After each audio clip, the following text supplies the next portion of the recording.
5 starts now.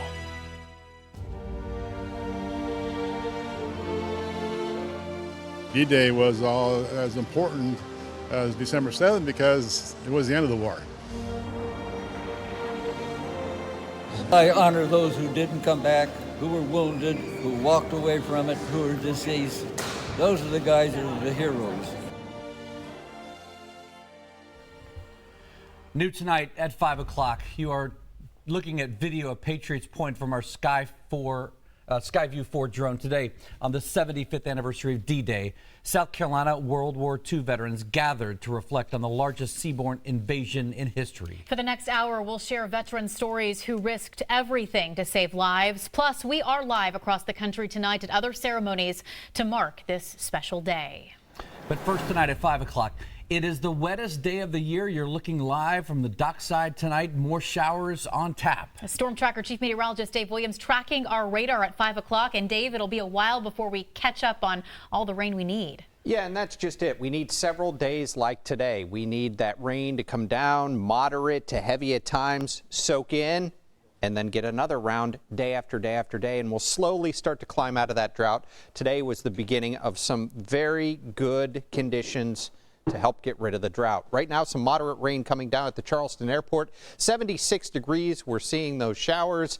As we go ahead and take a look around town, here's what we have. The heaviest of the rain right now out near the plantations right there on the Charleston and Dorchester County line, right along Highway 61 and Dorchester Road. And we're looking at that rain a little bit heavier here as you go from North Charleston onto Daniel Island. And some light to moderate rain as you head out toward Folly Beach. Still some light showers around downtown Charleston.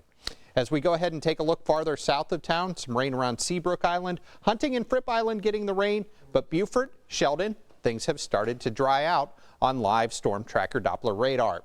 We are watching those showers mainly push off the coast, and here's what you can expect this evening. We have a River Dogs game. I think it's going to be fine. 76 at 7 p.m., 9 p.m. 74, and 74 at 11. So we're going to be looking at a few showers, but it should dry up a little bit over the next couple of hours. Plenty more rain in the forecast. We'll get that 7-day in a few minutes.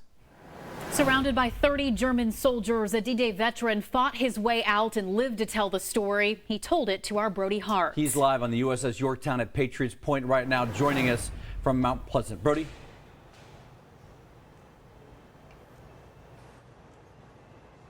Hey, Dean and Ashley, good evening. Ed Myers is 94 years old and served in the Army. The World War II veteran says he was just a teenager when dozens of enemy soldiers surrounded him.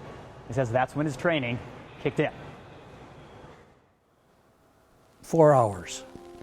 We were under fire. We expect certain words from those who fought on D-Day. It was guns firing, big guns. You're running and crawling and swimming. Ed Myers has them. Ship's guns and firing on shore, panic. He also has words you don't expect from someone who stormed the beach at Normandy. There were a lot worse days. You were too busy trying to stay alive to have much fear.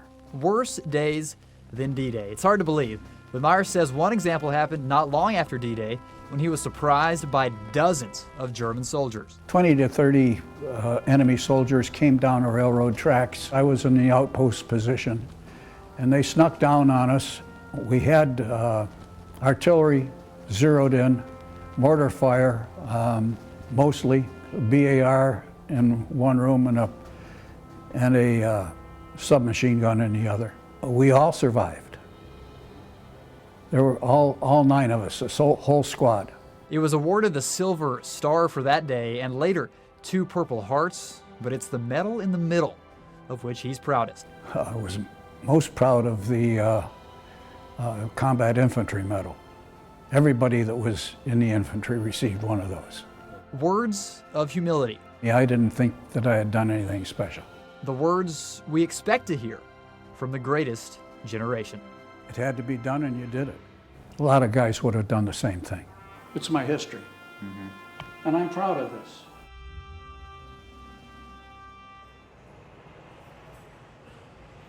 Now, he also told me he trained in basic training for about 6 months before D-Day. He told me that was twice as long as most people he knew that served in World War II, and he says that is a big reason he credits for surviving that ambush. But we're live tonight on the USS Yorktown at Patriots Point. Dean and Ashley, that's the latest. I'll get it back to you. Brody Hart, thank you. Myers lives in Mount Pleasant. He was one of several Low Country veterans who attended today's ceremony. We're going to unveil the flag that flew on board, let's go from the top, flew on board the USS Laffey when she was pounding the Germans off Utah Beach. The United States flag that flew on the ship June 6, 1944, has been restored by museum staff. It took 6 months to preserve the flag. Today it was unveiled for the first time during that D-Day program. We're told the flag was donated to Patriots Point by D-Day veteran Ari Fortrudes in memory of a sailor who died on board in the Laffey in 1945. A decorated military member led the event today. Lieutenant General Paul Mikolaszek served our country for more than years. He was the Army's Inspector General. Plus, he commanded all ground forces in Afghanistan and the Middle East during Operation Enduring Freedom. He spoke with us following the ceremony. Thank you so much for taking time to be with us today. I want you to put today into perspective, a historical perspective, and why it's so critical that we take the time to reflect and remember. Well, it changed the world.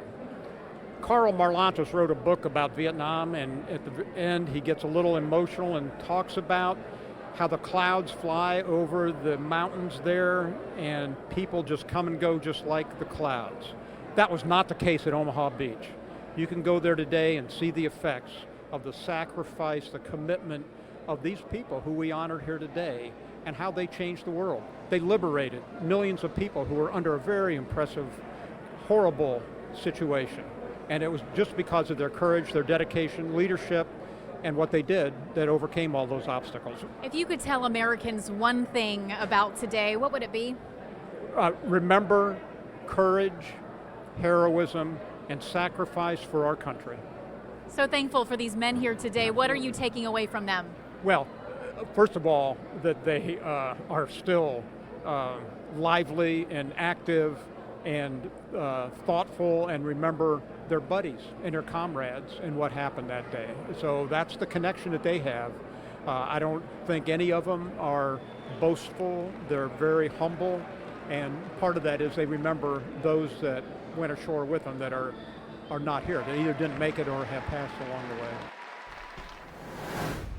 Well, still to come, President Trump gathered with world leaders to mark the 75th anniversary from the site where it all happened. Coming up, how the world paid tribute to those who fought and died during the D-Day landings. But first, a live look at our nation's capital. This is the World War II Memorial. It's dedicated to Americans who served in the armed forces and as civilians during World War II. Construction started in 2001. The memorial opened to the public on April 29th, 2004. ABC News 4 at 5, back in 3 minutes. To see these men and shake hands with them and look them eyeball to eyeball, it means a lot. And, you know, that's something that is just so special to me.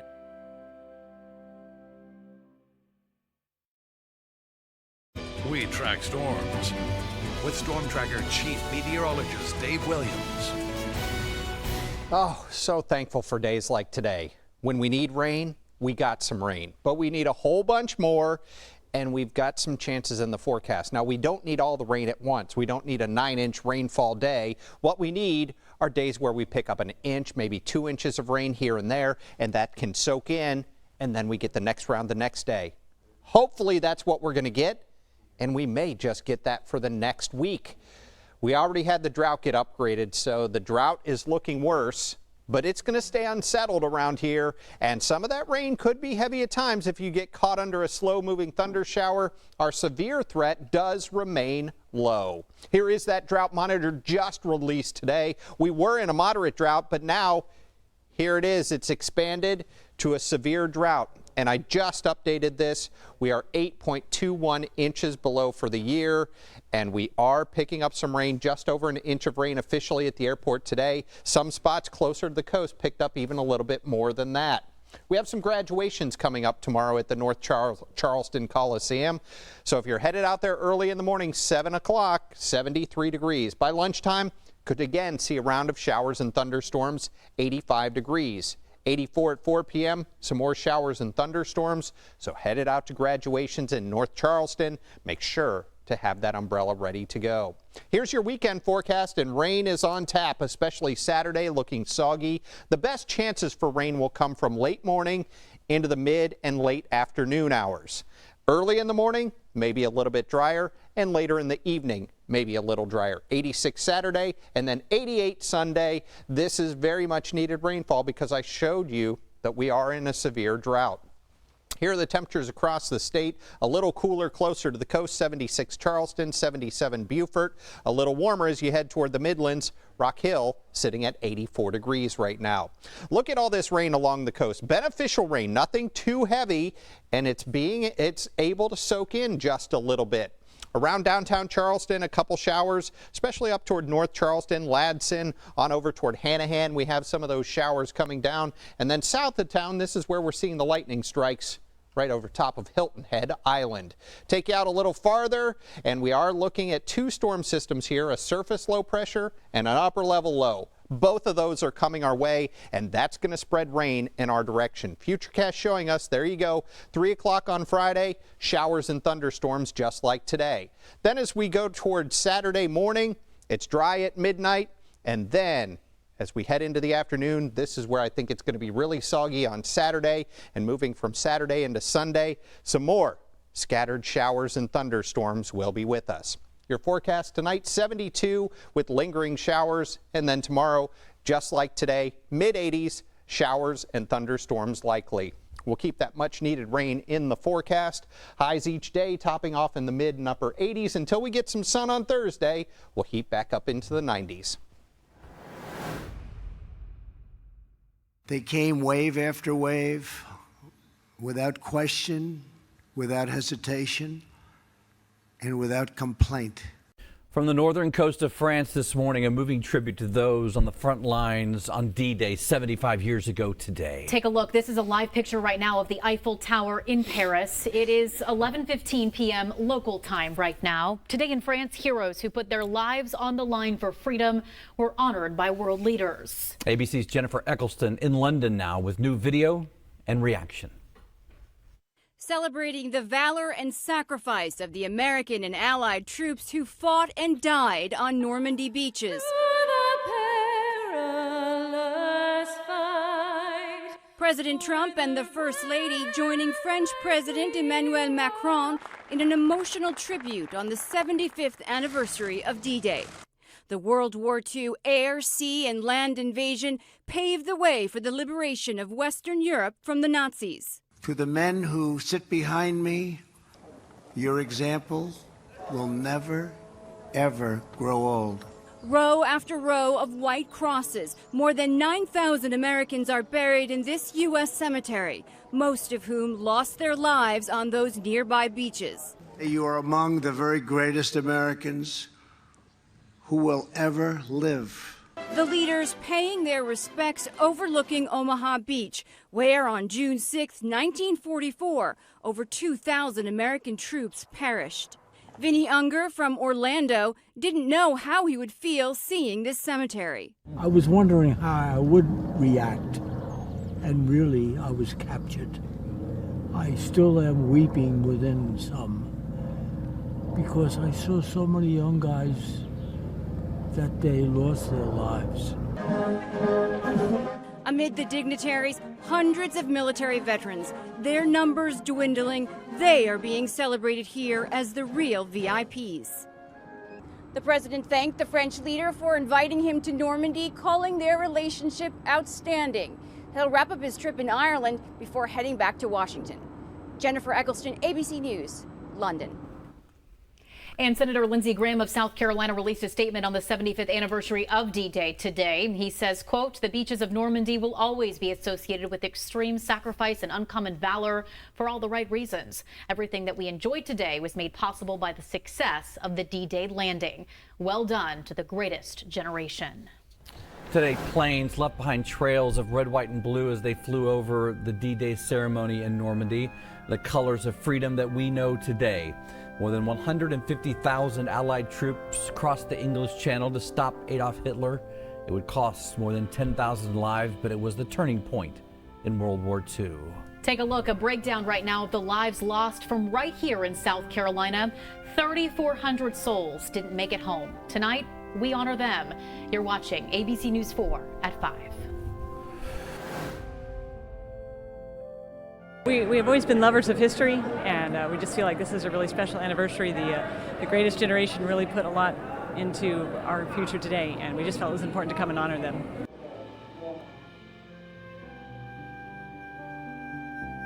Ten was 22 when his quiet life on a farm in Pageland, South Carolina, was interrupted with the sounds of gunfire and grenades. An artillery shell landed so close to him it burst both eardrums. Our Erica Lunsford shares his accounts of D-Day and a victory of his own.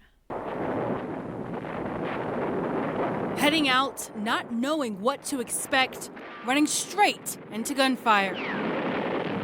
You know, we had a rope ladder go down to get on the salt boat, and I got scared coming down that thing. I was thinking to myself, but this is it. I don't know where I was going to make to the shore or not. It was 75 years ago, according to the calendar, but still so fresh in his mind. The surge of adrenaline, the smell of the ocean water, the fear. I've had artillery shell fall close to me, say 4 or 5 feet on me. It had a killing rate of about 2,000 yards, but it didn't go off. He was looking for a lost platoon. That's when he came face to face with the enemy. I got out up in German territory, and I saw this German coming down, you know, a little black helmet, you know. So I just froze to get there, and he come across right close to me, and I almost shot him. The German soldier surrendered, an easy capture that earned Private Uten praise from his captain. I said, it just scared him up a little bit. He said, I got more information out of him than I have since I've been up here. It's estimated approximately 10,000 Allied soldiers were killed, wounded, or missing in action. Uten was one of the fortunate military members to make it through. With the amount of bloodshed he witnessed, he's thankful. He's here to tell his story. You just say thanks, good Lord. After the war, Curtis Uten was awarded the Bronze Star. Before he was discharged, he did become a military police officer. The way things were, we were separated from white and black, but I was doing my duty. Thought to be the last surviving African-American World War II vet. He put his life on the line for others' freedom, but his welcome home was met with little to no liberty at all. His story, all new at 5:30, next. 4 at 5 starts now. He wasn't old enough to have a drink or even vote, but he joined the Navy anyway, and that's when Ted Teagle found himself fighting in World War II. Our Brody Hart joining us live once again from the USS Yorktown with his story tonight. Brody, good evening.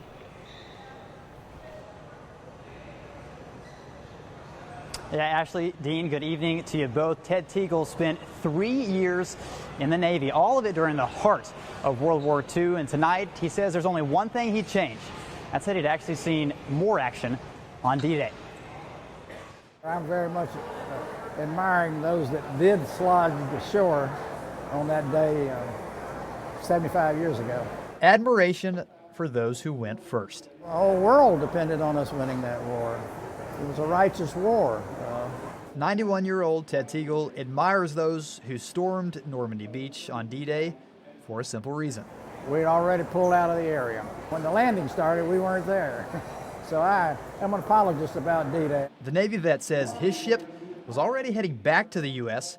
on June 6 of 1944. I don't have any guilt by not participating on it, but I kind of was disappointed that we didn't participate in it. I knew it was coming and I wanted to be a part of it.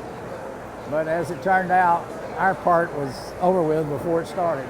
He still saw 3 years worth of combat, more than most see, by age 18. And oh, by the way, 18 is how old Teagle was when he got out of the military. When I went in, I was 15, and I happened to be older looking. Of course, I was just barely 18 when I came out. Teagle's just one of hundreds of thousands of men and women historians believe lied about their age to fight in World War II. I'm here more to honor the men that want to slog the shore than I am for my own personal aggrandizement. Admiration for those who went first and never came back home. I thank the Lord for my blessings and for the blessings of those that were willing to put up their lives for the sake of humanity. Yeah, we hear a lot about the horrors of D-Day. Really rare to actually hear somebody who wishes they could have been there when they weren't. But Teagle also says he was a part of several battles in the Pacific all throughout World War II. We're live tonight on the USS Yorktown at Patriots Point. Dean and Ashley, that's the latest from here. I'll get it back to you. Brody, thank you. Teagle said the day the U.S. declared victory in Europe was the happiest day of his life. As 5 June approached, the weather became bad. It started to rain, high winds, swells in the channel up to 5 feet high. Eisenhower knew that he needed air support. He needed good weather to drop the paratroopers. He could not count on them if he did it on the 5th of June. So he decided that a delay was necessary. If it had not been for the weather, D-Day would have been a day earlier. Our Storm Tracker Chief Meteorologist Dave Williams live in our studio tonight to explain. Dave. Yeah, and there was only a 3-day window there. They had targeted June 5th, June 6th, and June 7th. If not, they would have had to wait a month, and that could have ruined the element of surprise during World War II. You see some of the troops storming the beaches right here, and there they are. And if the conditions weren't right, the history of the world could have gone much differently. So we're very glad the weather did work out the way it was. And here, I can go ahead and take you through what happened. Now, not everyone knows where Normandy, France is, so I'll take you over there. Normandy is kind of like a state in France, like South Carolina is a state in the United States. And here it is on the northern part of France, on the English Channel here. This is England. One of the bigger cities there is Le Havre. Now, in Le Havre, here are the numbers for March as far as the averages. Their average high in March is 67, average low is 53 degrees, and for the month they averaged 2.28 inches of rain in June. Here are the key factors that they needed. They knew they had the full moon on those 3 days. That's why those 3 days were so important. Low tide at that time, right around sunrise, and the weather. But that was the wild card, and that's why June 5th had to be scrapped. Things weren't perfect for them. What they needed, the clear skies, so they could bomb and so they could drop paratroopers from the air. They didn't need it to be stormy, because if it was stormy, the seas would be kicked up and the troops coming in on ships, their ships would capsize, so they needed calm conditions in the English Channel. Here was the problem on June the 5th. That storm came right into the English Channel, and there you go, Monday the 5th, that storm was right there. But things changed as we went to the 6th, and here they got a report from Blacksod Point in Western Ireland, and they said things had cleared up, and they decided to go ahead on the 6th, and there it is. That storm moves away, high pressure builds in, and that's why they decided to go on the 6th. Now, some of the technology they did not have then, they didn't have satellites, they didn't have supercomputers, and even the weather reports were very limited, so there was a lot of guessing and luck involved with weather forecasting back in the 1940s. Here are the pros and the cons. The good, the Allies controlled the Atlantic Ocean, so they could get weather reports from ships in the Atlantic Ocean, and they could also get weather reports from planes flying across the Atlantic Ocean. The Germans didn't have that advantage, and they were forecasting 2 more weeks of bad weather, so they were caught off guard when the troops came on shore there on the 6th. The one problem, it was a little windy, so some of the ships and some of the paratroopers were blown off target, but other than that, D-Day was a success for the Allies because of the weather and the important forecast back at that time. So that's what I've learned about the weather, and hopefully you learned a little bit too. We'll take a look at our weather conditions coming up in just a few minutes. Today, you are in the presence of men who truly helped to save the world from the most evil force that this world has ever known. 9 men in their 90s lined up front and center at Patriots Point. June 6, 1944, they were fighting in France. Back then, just young men launched into the largest amphibious invasion in history. It's hard to believe those men with eye patches, hearing aids, canes, were strapped to parachutes, armed with rifles, stormed Normandy to fight for our freedom. But if you close your eyes and listen to their stories, their memories will take you back to that day better than any newsreel, better than any movie. It started with a standing ovation for 9 men who refused to call themselves heroes. You can do that as often as you want to today. But everyone around them would. From Myrtle Beach, South Carolina, he began his service as a mechanic in the United States Air Corps. Some of the first soldiers to come ashore that morning. General Cota, who is the commanding general, deputy commanding general of the 29th, told everybody there's 2 kinds of people on this beach. Those who are dead and those who are about to die. So get off the beach. This ceremony came with a history lesson that many who attended just couldn't get from reading a book. But seeing the strategies that went into it and you know, all the meetings, and it was just amazing. I had no idea. I really didn't. Even all of my schooling, I had no idea what went in to D-Day. Oh, June 6, 1944. That's when you were born, That's when I was born. Marlene Dutton had always wanted to know more about the day she was born. I've never met anyone, any soldier from that day all this time, even though I've kind of been looking for them. So I just met 9 of them before. So that was, you know, something I've always wanted to do, to thank them. Here's your climbing rope, Ranger. Sergeant Hill was asked about his experience, his memory long, his words short. It's hard to say how you felt, you know, but it was a feeling you'll never forget. Harry Frizzell, whose father served in 3 wars, didn't expect to be overcome with such emotion. It almost brings you to tears. It's emotional. It's you know, if it wasn't for these guys, if it wasn't for these people that fought for our country, you and me wouldn't be here today. One of the men honored during the ceremony today is from Socastee, South Carolina. Lieutenant Colonel Leonard Gardner was just 22 when he started fighting.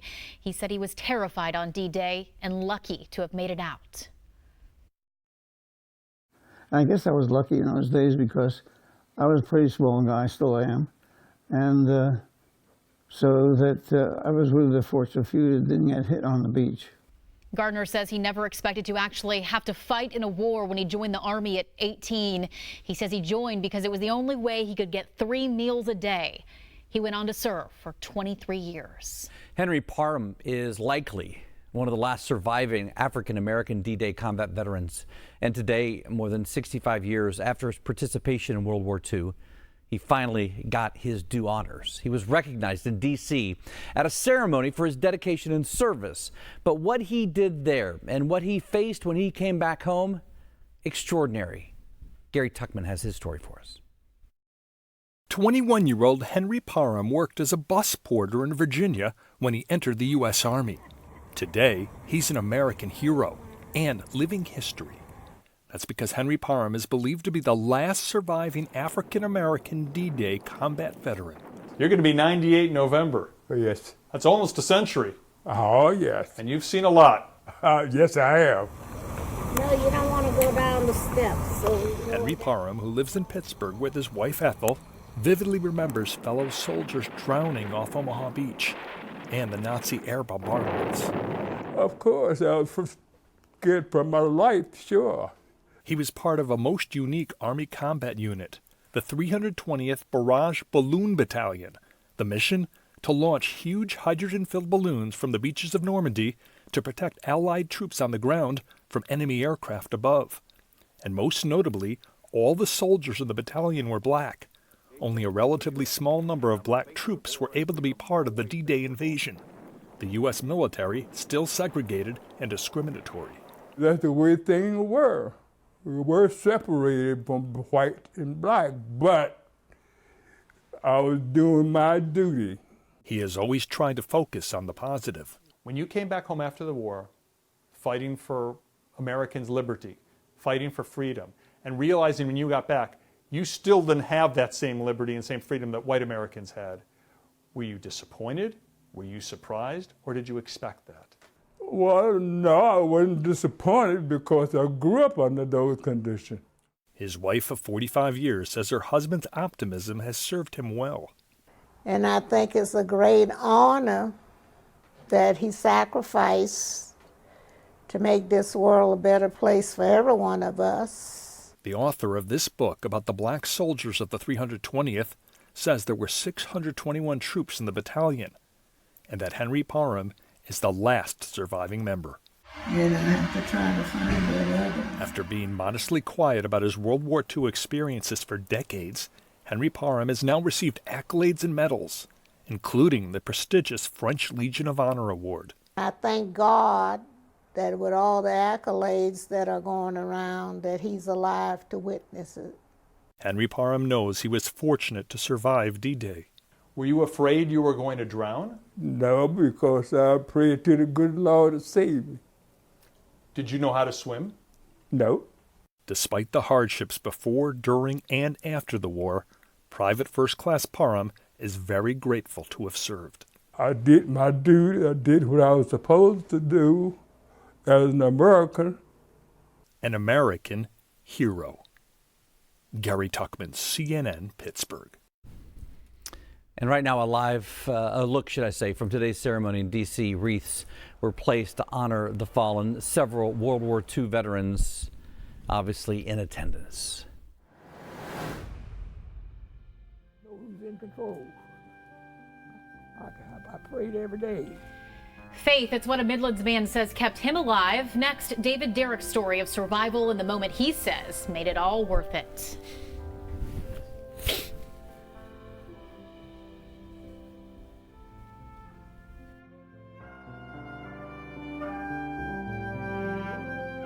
To me, Jesus. Recognize all those veterans, that didn't get in. It makes my heart feel good for all veterans.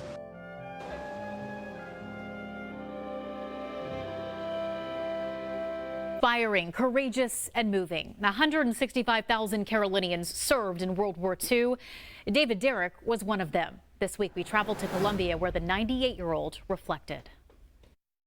I think about it quite often. David Derrick's mind is sharp. I feel pretty good. His memory's deep. It was a lot of casualties. Ask him a war story, you'll find they're rich with detail. And he said, my God, what have I done that I have to suffer like this? In just a few minutes, a shell burst over his head, down. I still wake up and think about that at night. Derrick says nearly half his company didn't survive World War II. This journal, a reminder of his brotherhood. Derrick carefully recorded many of their names during his service. I had a bullet go between my arm and my body. It didn't pierce my body, but my friend got hit. The 98-year-old South Carolina native was just 21 when he was drafted. He was part of the 612th Tank Destroyer Battalion and drove Army tanks. The operation required 2 years of planning and training. That was a tough time. Derrick landed at Omaha Beach 10 days after D-Day on June 16th. He was one of thousands of young Americans to begin liberating Europe and defeat the Nazi government of Germany. I thank the Lord every day when I woke up and even on the battlefield and all. I asked the Lord to guide me through another day. The Nazis surrendered 11 months later, and not long after, Derrick came home. My mother and daddy greeted me with open arms. Welcome, welcome, welcome, son. This courageous war hero was more alive and determined than ever, motivated to move past the pain and build a family. Derrick married his wife the next year. A little girl soon followed. I've been blessed with good health. I've had a good family, and I've had a good life, a long life. But it was this moment in 2010, he says his bravery came full circle. A visit to the World War II Memorial in Washington, D.C. This young lady came up to me, and she said, I want to thank you. She said, I'm French, and you helped to save my country. I said, thank you, thank you, thank you. And David Derrick was at today's ceremony, front and center. He said he was so honored to be invited and surrounded by fellow former servicemen. We track storms with Storm Tracker Chief Meteorologist Dave Williams. Today was certainly a blessing. We got some rain, and I've been telling you that you're not going to get rain at your house every day, but when you do get the rain, it could be a good amount. We saw rain in the area on Tuesday. We saw rain in the area yesterday. We saw rain in the area again today. This is great for helping us make up the deficit and hopefully climb out of the drought, but it's going to take a while. Here it is. We've got the wettest day of the year so far at the Charleston International Airport. It was only 1.09 inches on April 2nd. So far today, 1.12 inches of rain. So today is the wettest day of the year with a little bit more rain to come. Doesn't look like a whole lot, but it's been that good rain that just comes down steady and starts to soak in. Hopefully we can get more of this over the next week, and I certainly think we will see that. Here's your probability of precipitation. Higher chance for rain on Friday, 60% chance for rain. Saturday is looking quite soggy at this point. Looks maybe a tad drier Sunday into Monday, but Monday and Tuesday, kind of iffy at this point. It looks like the storm system that's moving across the country will get closer to us Monday into Tuesday, so we'll have to adjust these rain chances as we get closer to the beginning of next week. And look at this. This is your rainfall forecast for the next 7 days. Now, these are just estimates trying to give us an idea of exactly how much rain we're going to get, and it looks like some of the heaviest of the rain will come into the upstate. That's 7 inches. 7 inches of rain in the next week, 5 inches as you get just off to the west of I-95 up toward Columbia, and right in most of the low country, 4 inches of rain. That would be great. That would be absolutely fantastic. It's not enough to pull us out of the drought, but it certainly is a good start.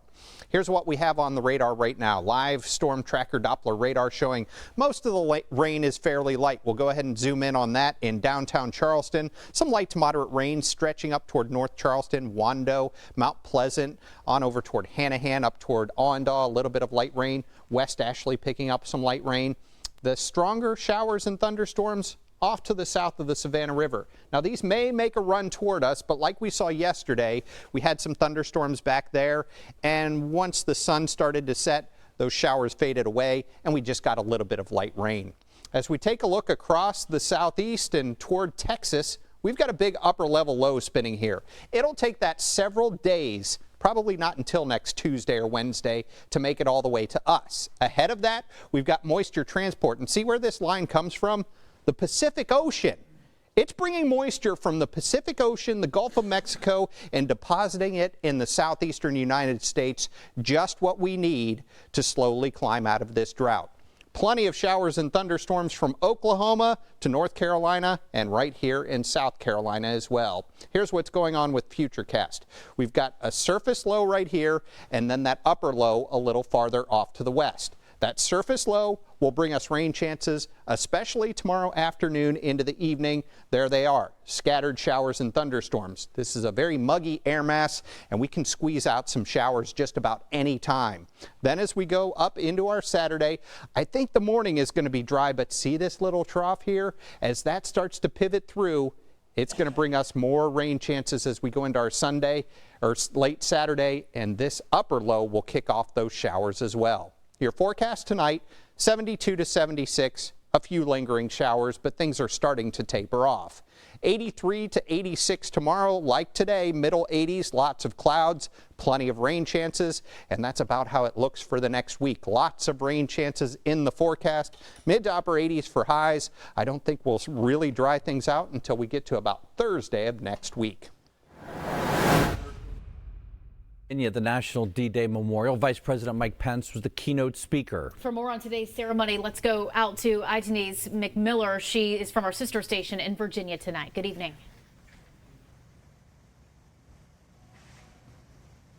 Good evening. Just a few hours ago, folks filled these seats to hear Vice President Mike Pence and Senator Mark Warner speak. Now, this day really hit home for a lot of the folks who were here at the National D-Day Memorial because a lot of these folks suffered the most here in Bedford. And the day was spent coming to terms with the past and honoring those who stormed the shoreline of Normandy. A aerial D-Day tribute was made, a presentation of the colors, and a wreath laying were all a part of the very special anniversary kickoff. Thousands gathered gathered to honor troops who stormed the beaches of Normandy on this day 75 years ago. Our nation's leaders stressed how this small town's profound sacrifice to end World War II and push Nazi forces out of France will never be forgotten. Senator Mark Warner says this country will forever be in their debt. Their story is remarkable, but it is also one that repeated itself throughout World War II, as ordinary men and women across America stepped forward when their country and the world needed them most.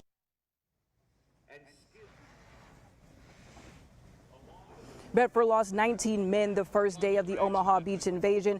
Journal entries from troops overseas were read as a remembrance of just how high the price can be for freedom. Now, there will be events held all weekend here with a concert and a parade to pay tribute. In Bedford, I'm Itanese McMiller.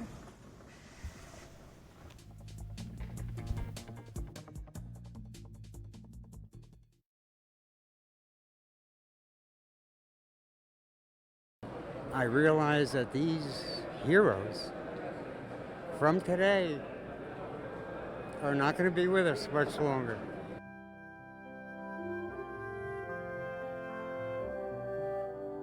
And finally tonight, we close out our newscast with a live look at the World War II Memorial in our nation's capital, a fitting place to end a special evening. And we want to send a thank you to those who fought for our country and, of course, all of those who made the ultimate sacrifice. Thanks for watching.